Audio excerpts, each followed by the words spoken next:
नरेंद्र मोदी वो नेता हैं जिन्होंने 1985 से लेकर 2021 तक के अपने 36 साल के राजनीतिक सफर को जनसेवा के लिए समर्पित किया। 2001 में गुजरात के सीएम पद का भार संभालते ही पीएम मोदी ने भूकंप के कारण उजड़े हुए कच्छ के रण को रणोत्सव से नई पहचान दी। 2003 में गुजरात वो पहला राज्य बना जिसने आपदा प्रबंधन अधिनियम को लागू किया। इसी अधिनियम से प्रेरित कांग्रेस ने 2005 में इसे पूरे देश में लागू किया। उसी साल मोदी जी ने वाइब्रेंट गुजरात की स्थापना की और गुजरात के विकास कार्यों के लिए निवेश के द्वार खोल दिए। गुजरात मॉडल की सफलता को देखते हुए देश के दूसरे राज्यों ने भी इसे अपनाया। मोदी जी ने 2004 में गुजरात के एक्सपोर्ट को बूस्ट करने के लिए सबसे पहले सेज यानी स्पेशल इकोनॉमी जोन एक्ट को पास किया। साल 2005 से 2007 तक गुजरात को मजबूत बनाने के लिए नरेंद्र मोदी ने कई ठोस कदम उठाए, जैसे कि पूरे गुजरात में 100% लोगों तक बिजली पहुंचाना और साबरमती बांध का निर्माण कर सभी लोगों तक पानी पहुंचाने की व्यवस्था की। गुजरात बिजली विभाग सहित जितने भी पीएसयू घाटे में थे उन्हें मुनाफे की पटरी पर लाने में अहम भूमिका निभाई। 2007 में दोबारा सीएम पद संभालने के बाद नरेंद्र मोदी ने साबरमती रिवर फ्रंट कायाकल्प कर दिया।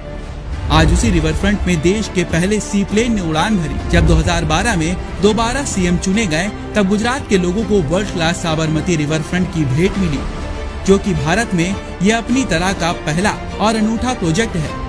मोदी जी द्वारा साबरमती में शुरू किए गए पतंग उत्सव के कारण 30 करोड़ की पतंग इंडस्ट्री 500 करोड़ तक पहुंच गई।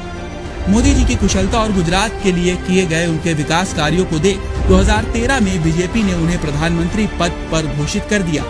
2014 में योग को इंटरनेशनल योग डे के रूप में मान्यता दिलवाई और बेटी बचाओ बेटी पढ़ाओ योजना की शुरुआत की।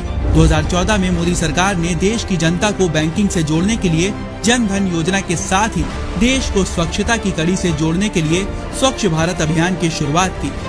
मेक इन इंडिया की शुरुआत कर भारत को आत्मनिर्भरता की राह पर चलाया। 2015 में सालों से रही सैनिकों की मांग को पूरा करते हुए 1 रैंक 1 पेंशन को मंजूरी दे सैनिकों को सम्मानित किया। 2016 में सर्जिकल स्ट्राइक करके पाकिस्तान को आतंक का मुंहतोड़ जवाब दिया। 2017 में एक देश एक कर के आधार पर जीएसटी लागू किया। 2018 में देश के किसानों के लिए किसान सम्मान निधि योजना की शुरुआत की। देश का 100% विद्युतीकरण का सपना साकार किया। 2019 में उज्ज्वला योजना के अंतर्गत देश के 8 करोड़ गरीब परिवारों को मुफ्त गैस चूल्हे दिए। 3 तलाक की कुप्रथा का अंत किया। 2019 में जम्मू कश्मीर में अनुच्छेद 370 को खत्म करने के लिए ऐतिहासिक फैसला लिया। 2020 में शक्तिशाली राफेल भारतीय वायुसेना के बेड़े में शामिल हुआ। 2020 में 500 सालों के बाद राम मंदिर का निर्माण कार्य शुरू हुआ। 2021 में कोरोना काल में एक तरफ भारत 75 करोड़ वैक्सीनेशन का रिकॉर्ड बना रहा था, वहीं सेंसेक्स ने भी पकड़ी 59,000 की रफ्तार। प्रधानमंत्री नरेंद्र मोदी ने देश हित में जो फैसले लिए वो उनकी इच्छा शक्ति और संकल्प का परिणाम है। आज भारत हर दिशा में अपना परचम लहरा रहा है, क्योंकि हमारे पास पीएम पद में एक ऐसा शख्स है जो मातृभूमि के सम्मान की रक्षा के लिए कुछ भी कर सकता है। फक्र है हमें अपने देश और हमारे प्रधान सेवक नरेंद्र मोदी पर।